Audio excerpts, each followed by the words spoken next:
Good morning, Gators. So I have a few pieces of news for you today.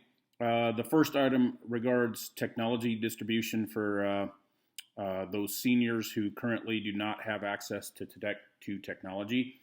We were given the go-ahead to distribute Chromebooks to seniors who do not have access to devices in their homes currently.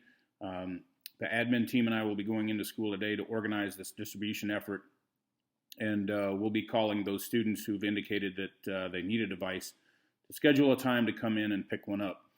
It's very important that everyone not show up at once due to social distancing guidelines, so please wait for your assigned time to come and get a Chromebook. We will be giving out specific instructions to those students and families about how to do that, and those distribution efforts will begin tomorrow. Again, you'll get a phone call or an email or both indicating what time you should show up, and also directions about how to get that Chromebook. At this time, I do not have any information for you about possibly expanding that program to underclassmen. We'll try to get some information about that and relay it to you as soon as possible. On another note, we did find out that you can access Google Classroom via your PS4 or Xbox. So if you have one of those gaming consoles, you can check out the directions for how to do that on our webpage under Gator News. I know that there are many households with moms and dads working from home and multiple students all trying to learn remotely, and that there are issues with bandwidth and also a limited number of devices available. Hopefully this tip will help some students and or families solve that problem. Also, I've had a couple of questions about yearbooks. So here's the story with that. The yearbook is finished and has been sent to the printer. It's scheduled to be delivered to us the first week of May. If we're back in school by then, we will proceed with distribution as we always have. However, if we're still closed then, we will develop a distribution system probably very similar to the food and the Chromebooks, where you would just drive up and we would hand it to you in your car. Once we know if we're going to be in school or not, we'll let everybody know exactly what that plan is going to look like. I would file this next thing under growing pains with remote learning. It appears that we're having some overlapping meetings. Basically, this means that multiple teachers are having virtual meetings with students at the same time. To address this situation, I've asked teachers to hold virtual meetings, whether it's by Google Hangout, Zoom, or some other method, only during their normal classroom hours.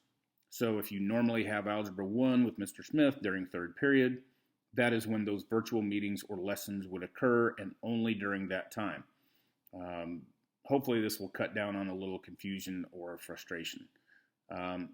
There's still no word about graduation, other than that the district is planning to hold it as normal as of this moment, and I will certainly let you know the minute this changes, if it does. That's about all the news I have for you today. As far as today's message goes, I'd just like to say that we're starting week 3 of our forced hibernation, so to speak. You should be closing in on those newly formed habits, so that's a positive. We've all suffered so many losses in a myriad of ways, and unfortunately we probably have some more to go. But as I discussed in one of my previous messages since the school was closed, this unfortunate circumstance doesn't have to define us. We get to choose how our stories are written.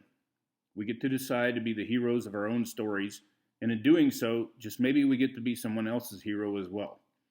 Every day that we wake up and get to walk around this amazing planet is an opportunity to do something life-altering, be it our life or someone else's.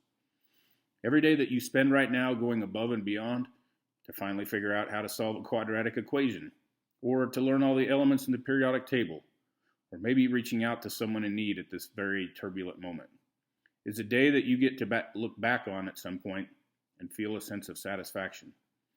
That extra something, be it academic, athletic, humanitarian, or whatever, is a building block in your life. And what you're building is your future. So take time today, whether it's 5 minutes or 55 minutes, to do something for which your future self will thank you. I've talked many times this year in these messages about investing in yourself. Today's yet another opportunity to do just that. Go make an investment in the only person that you really have control over, you. And remember, we got this. Thanks for listening, and have a great day.